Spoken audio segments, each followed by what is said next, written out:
Hello, students. Today in this session, I am going to explain how to calculate the coordination number in a simple cube ACC and BCC unit से। तो चलिए हम लोग सीखते हैं कि कैसे कोऑर्डिनेशन नंबर हम लोग फाइंड आउट करते हैं। ध्यान से सीखेंगे। नेक्स्ट आप लोग डायग्राम भी बना लेंगे मेरे से।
अब जितना आपने डायग्राम बनाया वहां तक छोड़ दीजिए। अब आप समझिए इसको।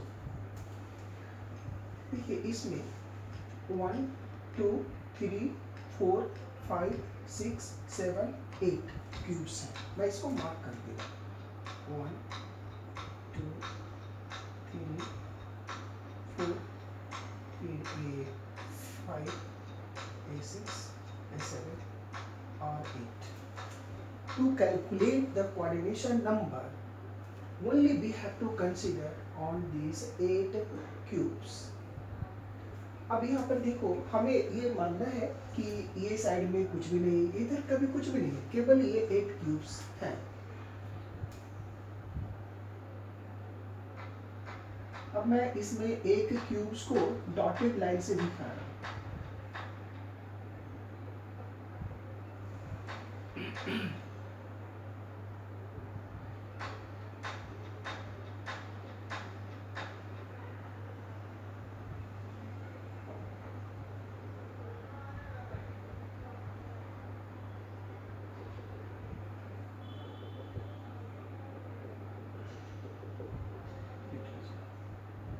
एक क्यूब्स है जिसे हमने डॉटेड लाइन से दिखाया है इसको। जिसे हमने डॉटेड लाइन से दिखाया है उसको मैं यहाँ से बाहर निकाल लेता हूँ। तो देखिएगा ध्यान से,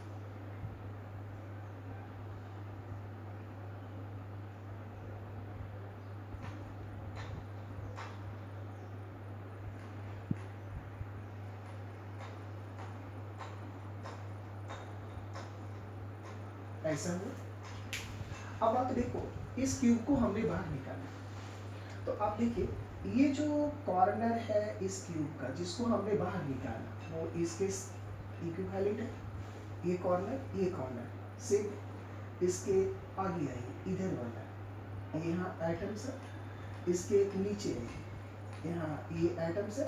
तो आप देखेंगे कि ये जो कॉर्नर पर, इस कॉर्नर पर जो एटम्स हैं वो कितने यूनिट सेल में कॉमन है। तो आप देखेंगे 1 2 3 4 5 6 7 8 सभी में ये कॉमन है। तो यहाँ एटम का कंट्रीब्यूशन 1/8 होगा। आप इसको देखिए, इसको देखिए, यहाँ पर जो भी एटम्स हैं इसके इक्विवेलेंट है।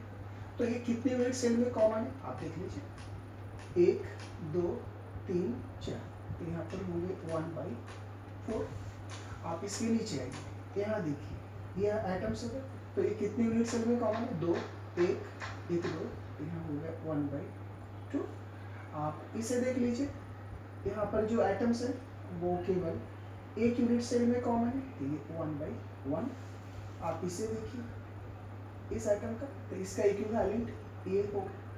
ये कितने यूनिट सेल में कॉमन है आप देख लीजिए, एक ऊपर एक नीचे, तो ये हो गया 1/2। आप यहाँ देखिए, इसे देखिए, ये वाली यहाँ पर हो गए, ये कितने यूनिट सेल में कॉमन है, एक इधर एक इधर, 1/2। अब हम लोग बस इतनी सी ये बातें दिमाग में यदि आपके आ गई हो तो अब हम लोग आसानी से कोऑर्डिनेशन नंबर फाइंड आउट कर सकते हैं। चलिए, तो पहले हम लोग देखते हैं FCC में कोऑर्डिनेशन नंबर निकालते हैं। FCC ध्यान से देखिएगा, face cubic centered unit cell. अब कोऑर्डिनेशन नंबर होता है क्या, किसी पर्टिकुलर एटम्स के क्लोजेस्ट नेबर कितने होते हैं वो उसके कोऑर्डिनेशन नंबर कहलाते हैं। तो भाई किसी एक एटम को तो हमें कंसीडर करना होगा ना, एज ए रेफरेंस लेना होगा ना कि इसके कोऑर्डिनेशन नंबर निकालने हैं तो इसके क्लोजेस्ट कितने हैं, यानी रेफरेंस एक होने चाहिए। तो हम लोगों ने क्या किया कि इस एटम को एज ए रेफरेंस हमने ले लिया जो कि इस कॉर्नर पे है। तो चलिए ये रेफरेंस एटम हो जाएंगे, इसको मैं स्क्वायर बना देता हूँ ताकि ये रेफरेंस एटम, इसी के रेफरेंस में हमें यहाँ कैलकुलेट कर लिया, तो रेफरेंस हो गया। तो चलिए हमें फेस सेंटर्ड में कैलकुलेट करनी। तो ध्यान से देखिएगा, जिसे आपने reference as a reference atom consider किया है वो ये है आपका। और यदि फेस सेंटर्ड में आप निकालते हैं तो आपको सबसे पहले यह देखना होगा कि जिसे आपने as a reference atom except किया है वह एटम यह है, तो यह एटम किस फेस का सेंटर है। तो आप देखेंगे तो इस फेस को देखिए, यहाँ से जो ऐसे इधर आ रही है, ऐसे ऐसे, इस फेस का ये सेंटर है, राइट, इसमें कोई दिक्कत नहीं। अब इस फेस का ये सेंटर है, तो अब आप देखिए यहाँ से आपने यहाँ से यहाँ इस यूनिट सेल को आपने बाहर निकाला था। तो देखिए ये रेफरेंस, इसके बाद वाला यानी यहाँ से यहाँ, तो ये क्या है, ए है। यानी रेफरेंस एटम से एक ऐसा एटम है जो कि ए डिस्टेंस पर है। तो देखिए ये वाली कितने डिस्टेंस पर होगी, ए डिस्टेंस पर होगी, ठीक है। तो ये ए डिस्टेंस पर हो गए, ये जो एटम्स हो गए वो ए डिस्टेंस पर है। दूसरा एटम अब आप देखिए, ये फेस सेंटर्ड एटम है, तो इसको मैं अब हटा देता हूँ। 1 2 3 का तो काम हो गया, तो इसको मैं हटा देता हूँ, 1 2 3 अब हटा देता हूँ मैं यहाँ से, इसकी अब जरूरत नहीं है। अब क्या करते हैं कि आप देखिए ये एक फेस है, तो आपको फेस सेंटर पे निकालना, तो ये जो यूनिट सेल जिसे आपने बाहर निकाला इसका भी तो एक ये फेस है ना, तो इसके सेंटर में एक एटम होगा। तो यहाँ से एक आप ऐसे इस तरह मिला, एक फेस सेंटर में एक एटम्स होंगे, उसको ऐसे दिखा देते हैं। यहाँ पर एक एटम्स है। अब आप देखिए ये जो यहाँ से यहाँ का डिस्टेंस है ये है क्या, ये फेस डायगोनल हो गया ना। इसको मैं यहाँ दिखाता हूँ ताकि आपको और भी अच्छी क्लियर दिखाई दे। ये ऐसा है और इसको हमने मान रखा है एज ए रेफरेंस ये वाली। तो यहाँ से ये जो हो गया ऐसे ये फेस डायगोनल हो गया और यहाँ पर ये एटम्स प्रेजेंट है। तो ये फेस डायगोनल आपने कैलकुलेट किया है, फेस डायगोनल ये होता है √2a। तो आप बताइए ये एटम तो ये फेस सेंटर्ड में है, तो एटम तो यहीं पर है, तो यहाँ से यहाँ की डिस्टेंस कितनी होगी बताइए, √2a/2। और इसको इसे क्या लिख सकते हैं हम लोग, √2a/2 को a/√2, क्योंकि 2 को लिख सकते हैं √2 × √2 कैंसिल हो गया तो a/√2 आ गया, राइट। तो दूसरा ये जो एटम्स है जो कि इसके क्लोज है वो a/√2 डिस्टेंस पर प्रेजेंट है। तो आपने देखा ये जो कॉर्नर है वो इस फेस के सेंटर में है और इस एटम से एक एटम a डिस्टेंस पर है, दूसरा एटम a/√2 डिस्टेंस पर प्रेजेंट है। अब देखिए थर्ड एटम, अब देखिए ये जो फेस सेंटर है तो इस देखिए इस फेस का ये सेंटर है, तो आप देखिए तो क्या ये इसके पैरेलल है। तो अब बताइए ये क्या है, यूनिट सेल का एज है, तो ये ए, यदि यह एज है तो यह भी तो एज ही है ना भाई। तो एज को, एज लेंथ को क्या माने ए, तो ये ए है तो यह भी क्या होगा ए, तो यह भी क्या होगा ए। तो यहाँ से यहाँ का डिस्टेंस क्या होगा a/2। तो यह एक एटम्स है यहाँ पर, दूसरा एटम्स यहाँ पर, ये कितने डिस्टेंस पे है a/2 डिस्टेंस पे, ये a/2 डिस्टेंस पे। अब आप देखिए यहाँ से यहाँ ये भी तो एज है, ठीक है, क्योंकि ये इसके पैरेलल है ना ये, तो ये भी एज है। तो यहाँ से यहाँ की डिस्टेंस a/2, नीचे भी कितने हो गए a/2। यानी अभी हमने देखा कि वह एटम्स जो फेस के सेंटर में है उसके नजदीक 3 एटम्स हैं, एक a डिस्टेंस पे, एक a/√2 डिस्टेंस पे और एक a/2 डिस्टेंस पे। और कोऑर्डिनेशन नंबर यहाँ हमें फाइंड आउट करना है, और कोऑर्डिनेशन नंबर होता क्या है, the number of nearest neighbours.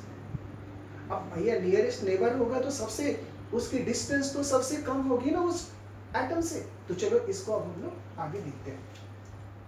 हमने सिंपलिसिटी के लिए a को मान लिया कि 1 है, तो चलो a को 1 मान लेते हैं। मान लिया a 1 है तो ये कितने हो जाएंगे 1/2 यानी 0.5। ये कितने, तो ये 0.5 हो गया, ठीक है। ये √2, चलो a/√2 कहाँ से है, यहाँ से है √2a/2। तब देखिए यहाँ से क्या करते हैं, √2 का वैल्यू 1.414, तो हमें 1 डेसिमल तक लेता हूँ मैं, 1.4 लेता हूँ। तो ये 1.4, a तो 1 हो गया डिवाइडेड बाई 2, तो 1.4 को 2 से डिवाइड कर रहे हैं यानी 0.7, यानी ये कितने हो गए 0.7। इससे पता चला कि ये जो फेस सेंटर्ड एटम है उससे तीन तरह के एटम्स 3 डिफरेंट डिस्टेंस पर एटम्स प्रेजेंट है। एक 0.5 डिस्टेंस पे, दूसरा 0.7 डिस्टेंस पे और तीसरा a डिस्टेंस पे। तो सबसे क्लोजेस्ट कौन हुए 0.5 डिस्टेंस वाले, क्योंकि यही तो सबसे नियरेस्ट होंगे। तो अब ये फर्स्ट कोऑर्डिनेशन नंबर कहलाएंगे, ठीक है। इसके बाद ये सेकंड कोऑर्डिनेशन नंबर कहलाएंगे, जो a डिस्टेंस पर है वो थर्ड कोऑर्डिनेशन नंबर कहलाएंगे। अब सभी को हम लोग कैलकुलेट करते हैं, तो चलिए हम लोग कैलकुलेट करते हैं first coordination number, first coordination number. अब फर्स्ट कोऑर्डिनेशन नंबर जो होंगे वो कितने डिस्टेंस पे होंगे a/2। तो देखिए a/2 डिस्टेंस पे कितने एटम है, देखिए इस प्लेन में देखिएगा ध्यान से, एक एटम यहाँ a/2 डिस्टेंस पे, एक एटम यहाँ है, एक यहाँ है, एक यहाँ है।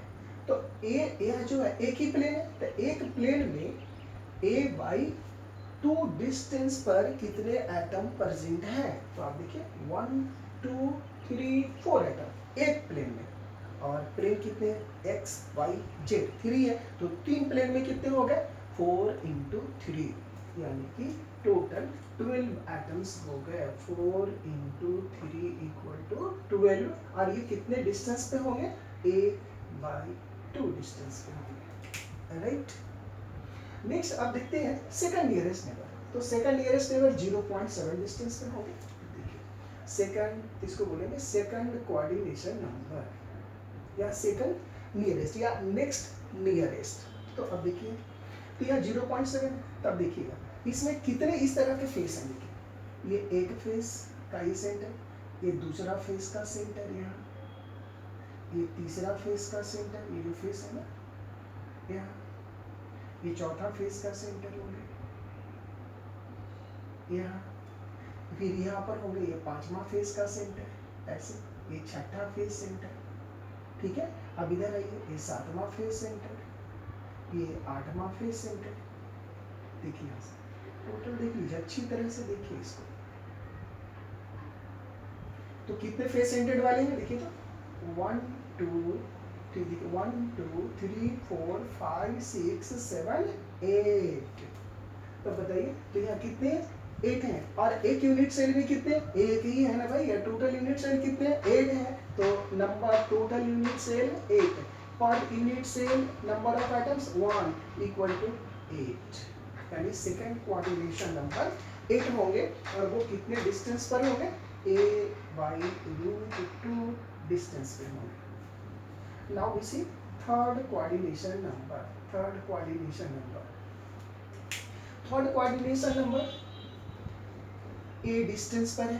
तो आप देखिए इस प्लेन में आइए, यहाँ से ये ऐसे इस प्लेन में आइए। तो इस प्लेन में ए डिस्टेंस पर कितने एटम है? देखिए इधर वाला और एक इसके अपोजिट वाला, दो ही तो है, ठीक है। तो ये दो एटम्स है, तो एक प्लेन में दो एटम्स है, तो 3 प्लेन में कितने होंगे? 6 होंगे। तो एक प्लेन में 2, तो ये टोटल 3 में 6 एटम्स होंगे।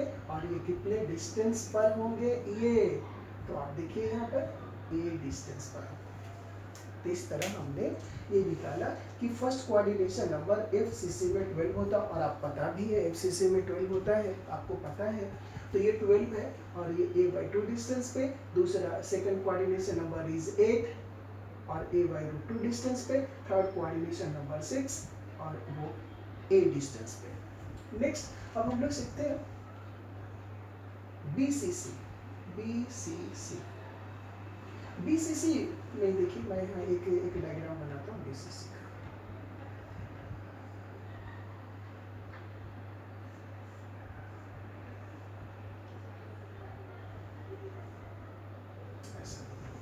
आप देखिए ये रेफरेंस आइटम है आपका BCC यानी बॉडी सेंटर्ड। तो इस क्यूब के एक बॉडी के सेंटर्ड में एक एटम्स होंगे और इसको मैं ऐसे ज्वाइन कर रहा हूँ। तो ये क्या है? Body diagonal.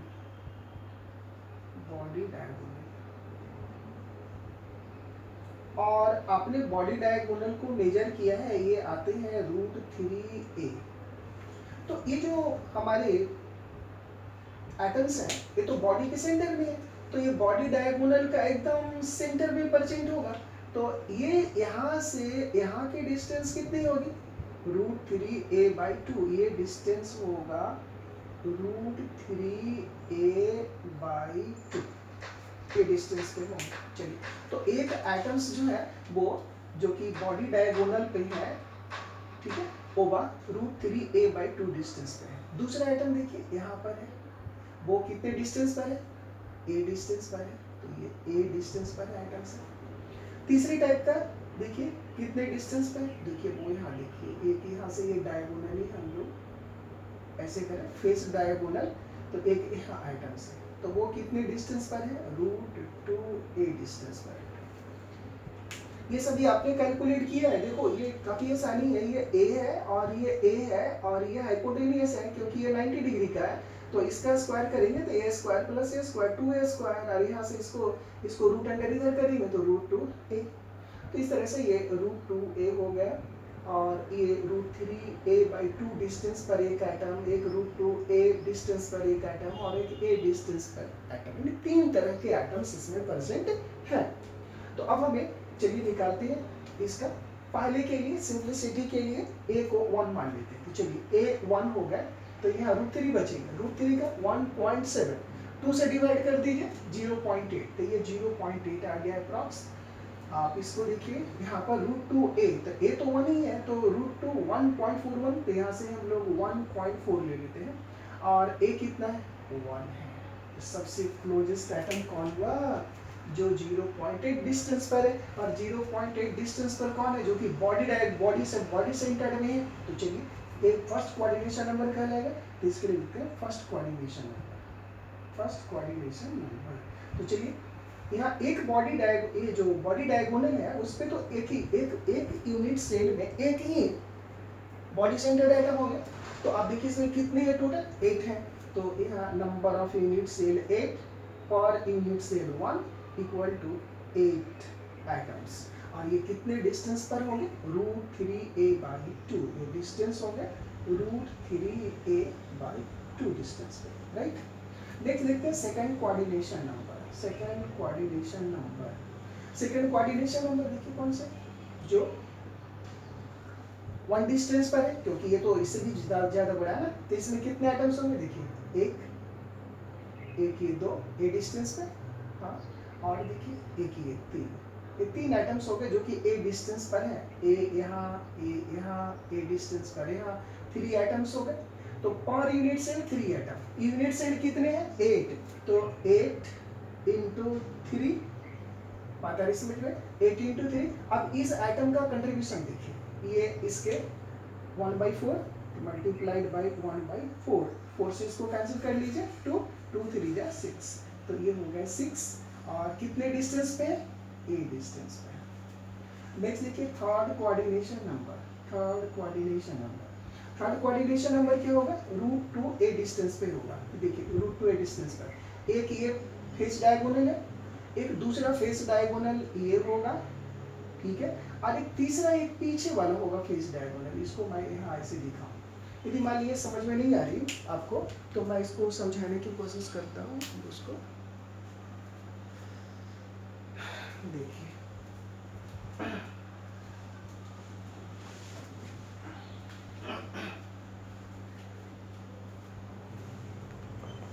देखिए, ये जो हमने ले रखा है यहाँ पर, ये जो रेफरेंस आइटम है, तो ये पीछे वाले फेस को मैं लेता हूँ, ये वाले को, तो इसको ऐसे मैं मान लेता हूँ, ऐसे।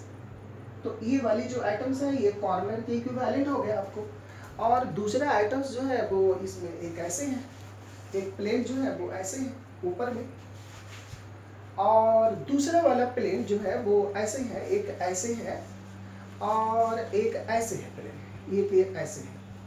तो और ये एटम्स तो यहाँ पर है, तो देखिए अब यहाँ पर फेस डायगोनल कौन कितने हो जाएंगे, देखिए एक फेस डायगोनल यहाँ ऐसे हो जाएंगे, दूसरा फेस डायगोनल यहाँ से ऐसे होंगे, और तीसरा जो एटम्स ये साइड में है तो उसका भी तो एक फेस डायगोनल ऐसे होगा, यानी कि एक एटम्स यहाँ, दूसरा इधर, तीसरा ऊपर भी इधर, तो 3 एटम्स हैं। तो इसके 3 एटम्स हैं, और कितने डिस्टेंस पर है, ये √2a डिस्टेंस पर है। तो अब देखिए ये जो यहाँ एटम्स है वो इसके सिमिलर है, और इसका कंट्रीब्यूशन 1/2, तो इसका भी कंट्रीब्यूशन कितने 1/2। तो चलिए यहाँ पर देख लेते हैं। तो पर यूनिट सेल 3 एटम्स है, तो यूनिट सेल 8 है, तो 8 इंटू 3 इंटू कंट्रीब्यूशन 1/2, इसको 2 से कैंसिल कर लीजिए, तो हो गया 4 4 3 जा 12। अब ये कितने डिस्टेंस पे होंगे देख लीजिए, √2a डिस्टेंस पे होंगे। तो इस तरह से हमने बीसीसी में भी हमने निकाल लिया, body centered cubic unit cell पे भी निकाल लिया, फर्स्ट कोऑर्डिनेशन नंबर कितना होगा, कितने डिस्टेंस पे होगा, सेकंड, थर्ड। नेक्स्ट अब हम लोग देखते हैं सिंपल क्यूब।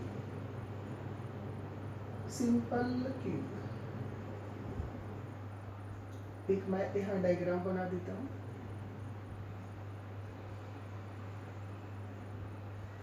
ऐसा। ये सिंपल क्यूब हमने बनाया, रेफरेंस आइटम आपका ये है सिंपल क्यूब में। अब ये देखिए कितने एक एटम्स यहाँ पर है जो कि a डिस्टेंस पर है, एक एटम यहाँ पर है जो √2a डिस्टेंस पर है। ये क्या है, डिस्टेंस है √2a, क्योंकि ये तो फेस डायगोनल है ना, यह भी फेस डायगोनल है ना आपका, एक यहाँ देखिए ये बॉडी डायगोनल है, यहाँ पर ये बॉडी डायगोनल है और ये एटम्स है √3a डिस्टेंस पे। तो इसमें तीन तरह के एटम्स हैं, एक एटम्स a डिस्टेंस पे, दूसरा √2a डिस्टेंस पे और तीसरा √3a डिस्टेंस पे। फिर से a को 1 एज्यूम कर लेते हैं, तो देखिए a इक्वल टू 1 हो गया, यहाँ √2 यानी 1.4, यहाँ √3 यानी 1.7। तो इसमें देखिए सबसे क्लोजेस्ट स्मॉलेस्ट डिस्टेंस कौन है, a इक्वल टू 1, यानी यह एटम इसके सबसे क्लोजेस्ट होगा और ये फर्स्ट कोऑर्डिनेशन नंबर कहलाएगा। तो देखिए फर्स्ट कोऑर्डिनेशन नंबर के यहाँ से, फर्स्ट कोऑर्डिनेशन नंबर देखिए यहाँ से ये डिस्टेंस पर ये एक एटम हुआ, दूसरा कहाँ है देखिए एक यह भी जो है ये वाली a डिस्टेंस पे, यहाँ से आइए ये भी a डिस्टेंस पे, तो कितने एटम्स हो गए, 3 हो गए। कितने यूनिट सेल है, 8 है, तो 8 इंटू 3 मल्टीप्लाइड बाई इसका कंट्रीब्यूशन कितना है देखिए 1/4, तो ये 1/4, 4 2 जा 8 इक्वल टू कितने हो गए 6।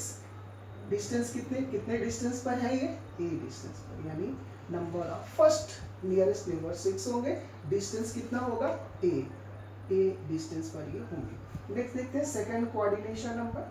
सेकंड कोऑर्डिनेशन नंबर आप देखिए तो a के बाद ये 1.4 आएंगे, तो 1.4 क्या है, ये फेस डायगोनल, इसमें कितने एटम्स हैं, यहाँ भी 3 होंगे, अभी हमने दिखाया था फेस डायगोनल में एक ये 2 और एक ये यहाँ से ये ऐसे पीछे वाले में ऐसे 3 है वो।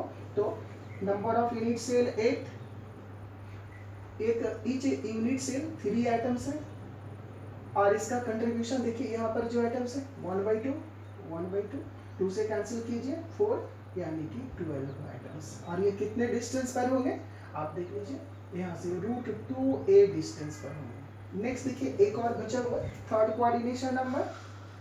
कोऑर्डिनेशन नंबर, ये कितने हो गए आपको आप देख लीजिए, ये फेस डायगोनल पर है, यहाँ पर एटम्स है, तो इसमें तो एक ही फेस डायगोनल है ना, यहाँ से यहाँ हमने लाए, कितने डिस्टेंस पर है, √3a डिस्टेंस पर है हमारे। अब इसमें एक यूनिट सेल में एक ही है ना, तो टोटल 8 यूनिट सेल है ना, तो 8 इंटू 1 इक्वल टू 8, ये कितने डिस्टेंस पर हो गए, √3a डिस्टेंस पर हो गए। इस तरह हम लोगों ने देखा कि हम चाहे आपका यूनिट सेल FCC हो, BCC हो, सिंपल क्यूबिक हो, किसी भी तरह का यूनिट सेल हो, आपने कितने डिस्टेंस पर कौन से एटम्स होते हैं, फर्स्ट कोऑर्डिनेशन नंबर क्या होता है, सेकंड कोऑर्डिनेशन नंबर क्या होता है, थर्ड कोऑर्डिनेशन नंबर क्या होता है, कितने डिस्टेंस पे होता है, आपने इसको अच्छी तरह से निकाला। शायद मैं आपको अच्छी तरह से सिखा पाया हूँ, तो इसे आप अच्छी तरह से कर लेंगे। सो इस सेशन में हम लोगों ने ये सीखा how to calculate the coordination number in a different unit cell. So thanks to all, now we will see in a next lecture. Okay, thanks to you.